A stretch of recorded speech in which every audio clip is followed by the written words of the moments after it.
next 45 minutes, I'm sure, will be interesting to you indeed. So, ladies and gentlemen, please welcome to the stage somebody who knows all about entrepreneurship.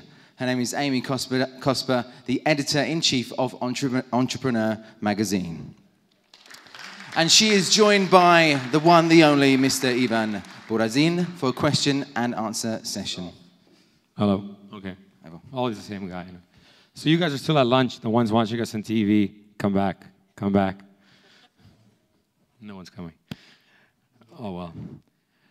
So, hi, guys. I hope you had something to eat. Feel a bit better and rested, had some coffee.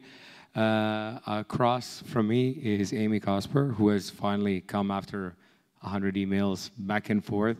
We have finally met, so thank you for being here. Yeah, thanks for having me. It's a great crowd.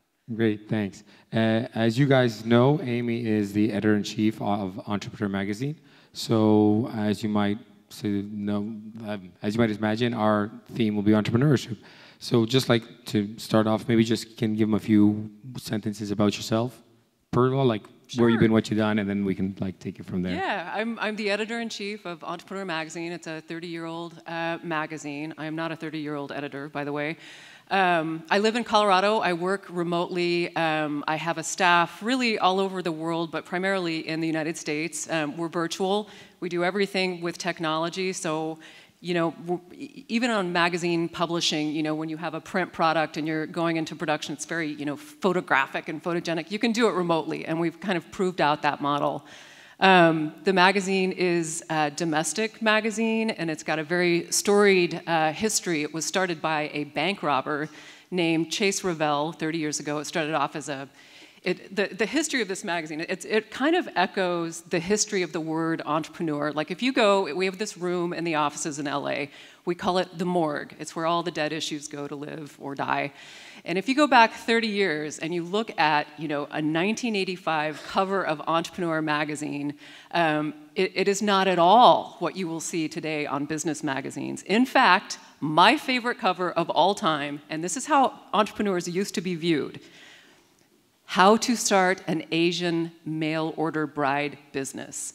That, my friends, is what the perception of an entrepreneur used to be. And I know we've had these conversations, you know, what is an entrepreneur and why is it, you know, different in the States than it is here? But the truth is, the word entrepreneur, it has a whole beautiful story arc to it. And, you know, it used to be if you were an entrepreneur, it meant you were a huckster or you didn't have a job or, you know, you were a criminal. But that has really changed over 30 years. I mean, it's now an aspirational goal. It's what people want. And in the States, it's a very much accepted part of our culture. Nobody wants to work. We have a saying in our country that is, nobody wants to work for a boss hole. And a boss hole is pretty self-explanatory. There's a sense of freedom that comes with being an entrepreneur, which is why, you know, people read the magazine and people want, why you're all here. You want to be in charge of your own destiny. That was long. You take it. That was long. So like, yeah, like we can touch base. We just talked about that up front. Is like the word entrepreneur, as many of you know here, and I think it's similar in Greece and Spain and somewhat, that entrepreneur in their own language is like a bad word, sort of. Whereas in the States now, it's actually being sort of, I think there's a few universities that are teaching like entrepreneurship as a like title, as a living, as a... Yeah, there are tons of programs, and there's even, you know, entrepreneurship isn't just about business. It's not just about, you know, buying a dry cleaner and trying to innovate. It's how you approach everything. It's a philosophy of, you know, business, life. They have entrepreneurship programs in the music department at University of Colorado. I mean, it's become sort of permeating all kinds of disciplines. So it's not just, you know, how to create a spreadsheet, how to make a business plan. It's how to innovate, how to disrupt, and how to do something meaningful so that you are your own boss hole. Well, your own boss hole, so I like that word. So like, the thing is that in the States also, just to go, in the States you said that entrepreneurship wasn't that good back 30 years, right? It was also sort of a bad word there. So what sort of happened to make it good? That's something that we need to do here and lead this part of the world. Well, I think one of the main things that happened is Richard Branson. I mean, Richard Branson came along and called himself an entrepreneur a long, long time ago. And it kind of, because he's so sexy and he's so media and he's just so Branson, it kind of made it an aspirational and okay thing to say, you know, I'm an entrepreneur.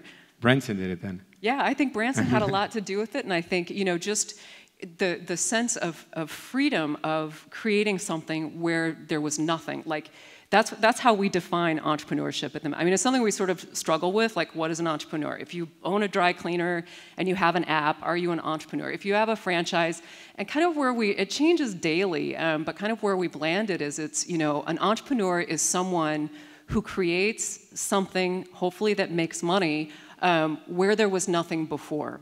So it's a sense of newness, adventure, and innovation. It's sort of like our sponsors for the hackathon, International Medical Corps.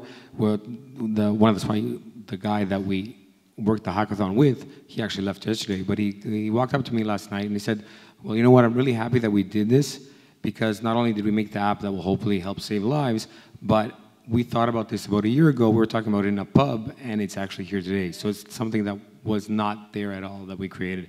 So that is, I guess, something that entrepreneurship. Yeah, I mean, it's just you know, there's a creativity that comes along with being an entrepreneur, and like I see it in your eyes. I saw it in the panel. There's like this hunger. Like, entrepreneurs are hungry, and you can see it, and you can feel it, and it's palpable. Like, when the entrepreneurs that we cover in the magazine, they are so hyper focused on what they're doing. They sleep it, they eat it, they breathe it, they salivate it, and there's like a craziness in their eyes because they are so, you know, they're in it and they believe. And I think that passion part, it really also defines what an entrepreneur is. So we're all crazy. You're all nuts, man. Especially you. You're king nut. Thanks for the compliment.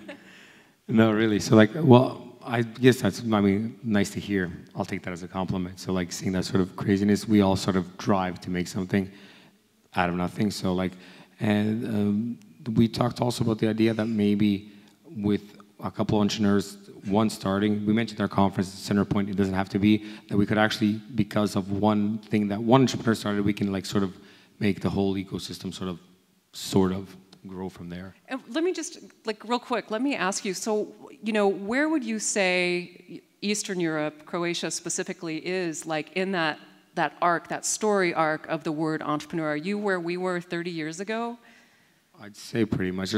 There's one sort of difference where entrepreneurs and startups, like, startups are very positive here, but the word entrepreneur is not a positive word. So they say startupper or whatever instead of saying entrepreneur. Yeah. So it's slowly, when it's connected to this, to some people, don't get me wrong, but some people are also very good, but like when titles are like a startup that's successful, like Farmeron, they raised, I think $5 million up to now. They say startup entrepreneur, and that's okay. But when they say entrepreneur, it's sort of, when people talk on the street and say entrepreneur, it's sort of still like a bad word. It feels like someone that, I don't know, cheated, lied, whatever, to get to where they are. Yeah, that's what it used to mean in the States too, so we've come a long way. Yeah, so like we still have a ton of work to do, and that's where we think sort of startups are sort of helping that, sort of positively giving people a chance to, you know, fix that word there. Right.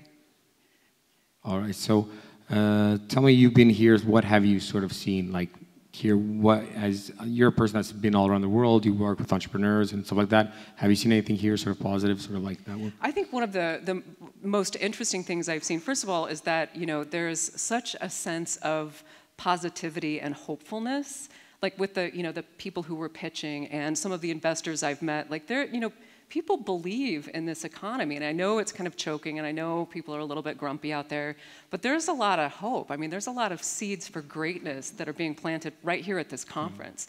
And this conference is exactly what needs to happen to get a more, you know, to integrate entrepreneurialism into your culture. I mean, that's really where it starts. Like, it has to become a part of how you live and what your economy is. Cool, and I mean, you do that, especially with your magazine. You like, since it's obviously called Entrepreneur, so like you have like poster guys and girls that are sort of like positive stories, and then attach that to the phrase again. So that's very cool. Your magazine is all around the world. I mean, I picked it up on airports and stuff like that.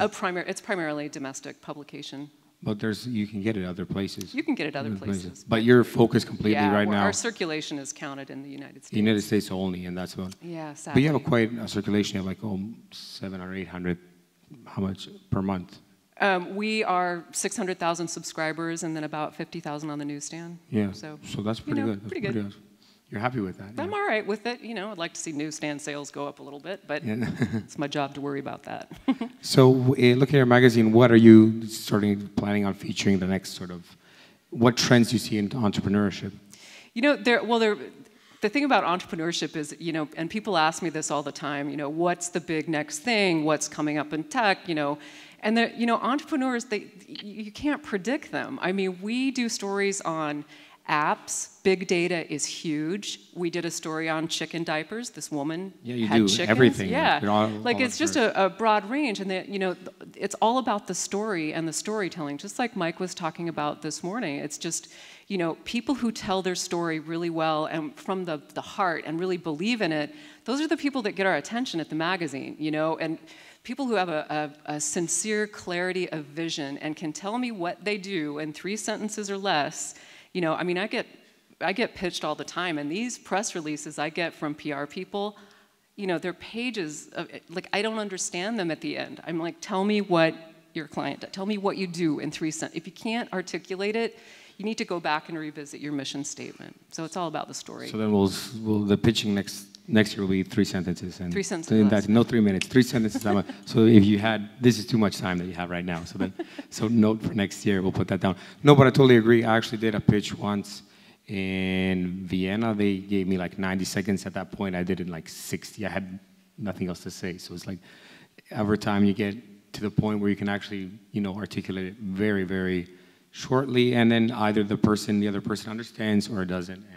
That's right, and I think it's also, the companies that we write about and the people, really more than the companies, they know what they stand for brand-wise. Like, there is no mistaking, the woman who invented chicken diapers. Like, she knows her brand. She makes pink chicken diapers, pink.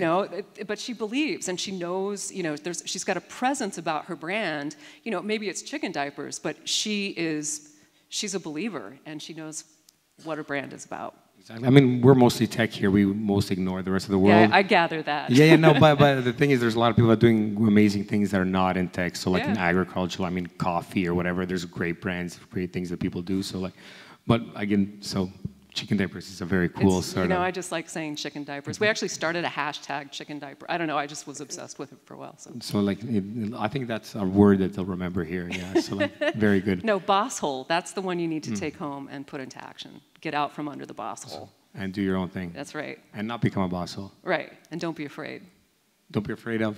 Anything. At all? No, because on the other side of fear is where you find success. So, very cool, very cool. And I was going to ask you, so trends, you don't know them, but what is next month? What's up in next month? What's next What's month? up in next month's issue of Entrepreneur Magazine? Well, see, next month is, right now I'm working on next month. Okay, the next month. I don't even know. We've got Dennis Crowley. We're looking at some of the most inspirational business advice very successful entrepreneurs have gotten over the years that have sort of carried them through. So we have, this kind of advice, and it's inspirational because, when you're an entrepreneur and I've failed many times as an entrepreneur. I mean, we embrace failure in the States. I mean, that's kind of what we do because we fail a lot. We need that here as well. But you are, it is very easy to get beat down because you're getting a lot of no's. You're getting the VCs, I mean, you've all presented to investors, and you've got this beautiful deck, you've got this story. What do? They skip to the end to look at the financial pro formas, So it's good to keep people inspired and hungry and, not give up. So Dennis Crowley, that's like a person that didn't give up, sort of. I mean, Foursquare was like a success at the beginning, then it sort of went down, then it sort of dead, and but he's still kicking at it. He keeps going. Yeah, he's a serial entrepreneur, and those personalities are interesting because they're a whole other level of adrenaline junkie. Mm-hmm. I mean, they just keep going. They fail. They dust themselves off. They do it again. They can't stop. They're junkies. I mean, we're at Tech Conference. We can dab into him a little bit. He's the only guy that has a location-based application, or one of the only ones that still is live and kicking all these years. and no one has made it work, not even him completely, but he still just says, no, I'm just keeps going. Yeah, he's got that vision, you know, and that's the other thing about successful entrepreneurs is that they can't stop. They've got the vision, they see it, they know how the story ends, and that's like a Dennis Crowley or Richard Branson. I mean, Richard Branson, you know, what does your company do? We fly to outer space. You know? That's about it, yeah. I mean, he's got this, you know, they're clear, and maybe they're insane and, you know, they've got some sort of dementia, but they keep going, and it's, you know, it's fascinating. Now that you mentioned space, Elon Musk? Yeah. So, like, did you do a report on him? Or I didn't check at all, just when you hit space. Yeah, we do a lot with Elon Musk, and he's got an equally successful but less press-savvy brother in Colorado who is a very successful restaurateur. Really? Farm to table. Yep, Kimball Musk. So we're very, you know, into the Musks. Yeah, because I just saw the space he just released, or was it last week or the week before, his Dragon 2, the first sort of spacecraft for people, more or less. So, like, he's a sort of crazy entrepreneur. He did, like, PayPal, then now he's doing Tesla, and he's doing SpaceX, and SpaceX. Solar City, and I don't know what else. Yeah, and that's another, you know, the space people, and there's a lot of them, the whole space exploration and the whole, you know, all the technology around it. It's a huge industry, and we have a whole issue dedicated to the topic coming up in, I don't know, I think September. It's all merging into one. See that I knew that what you're writing in the next issue. Yes, you look so who else is there in the space sort of thing? What's that? Who else is in the space sort of thing, if I may? Well, you've got, like, Branson is the anchor because he sort of started the whole thing. Then you've got SpaceX, and then you've got, you know, all of these other, you know, when industry emerges, it not only creates opportunity within that industry, but little opportunities around for entrepreneurs and people who are, you know, opportunistic and can see things that other people can't see. Does that answer your question? Sort of, yeah. Yeah, I don't have the outline yet. So. No, but already you can work on it. But no one has flown yet with any of them to space, I think. So hopefully soon. Yeah, very soon. So back to Earth and Europe and Croatia. Where else have you, like, seen these sort of? How many conferences have you been to around this sort of place, part of the world? Have you been to any?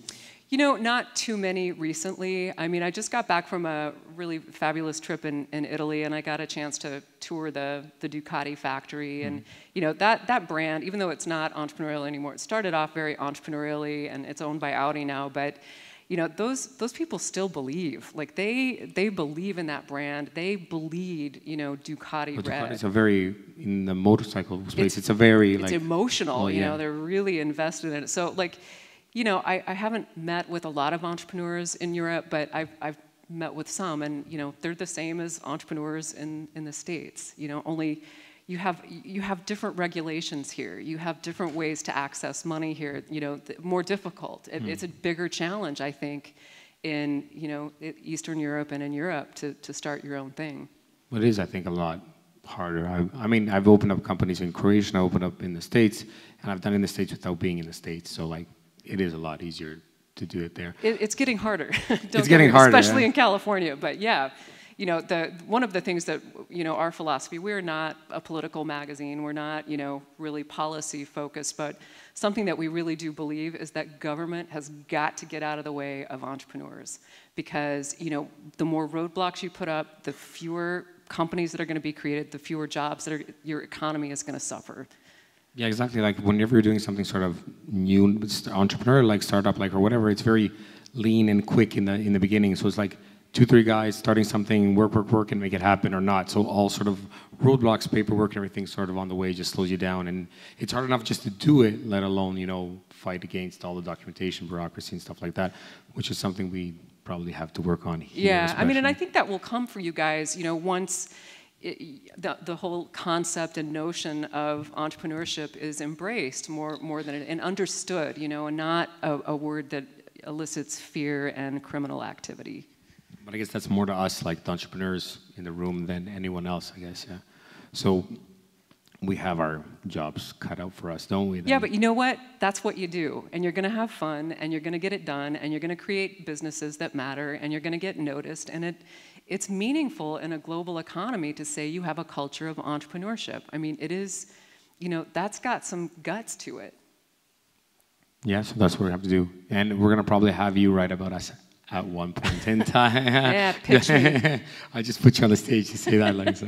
It was a cheap shot. Sorry about that. No, you don't have to. So anyway, coming here. Well, the thing we got in touch for via Global Entrepreneurship Week in Moscow. So, like, you work with them a lot, or? You know, it was my first trip out to Moscow, and I actually didn't go because the State Department issued a travel advisory, and our company is like, can't do it. So, and my husband broke 4 ribs, so it just, the stars were not aligned. But it's a very good organization, and I like what they do. So, so what exactly? I mean, do you just help them out? Do you like in what? You just go to them and just like say. I just go and sit on stage and talk. Talk just like here, yep. Right? Okay. Awesome. Anyway, Global Entrepreneurship Week is an event that is taking place a couple times a year around the world. I think it's once a year. It's in Milan. The next one is in Milan. When is that? Where is Milan? No, when? I've been to Milan. Milan's right, like over. I think it's in March of 2015. In March, I have to write that down. Yeah. So no, I love Milan. I go there often. So like, I know you like Italy anyway. So, one thing about what do you think? I was like from an entrepreneurship sort of sense. Ducati was sold to Audi, as you mentioned, but it was sold for $1 billion. Right. So like, I don't know. Instagram was sold for $1 billion.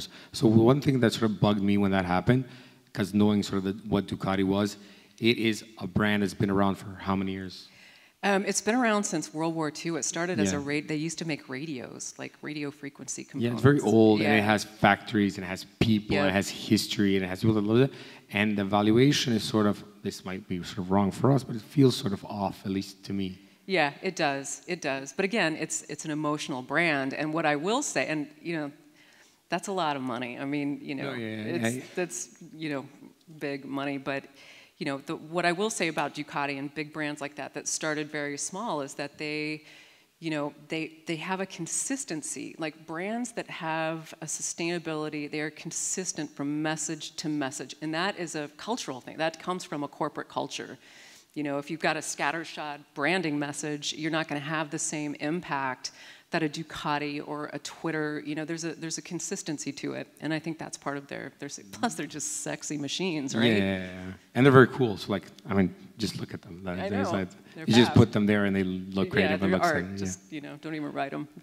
All right, are we gonna have them ask you any questions? Sure. Should we? Does anyone want to ask any questions? Anyone? Someone? She does. Yay! Do you have a microphone? My first Croatian question. Can you do it in Croatian? Let's see if she can get it. Hi, my name is Anna, and I have a question. You told that you're working with your team online as an editor.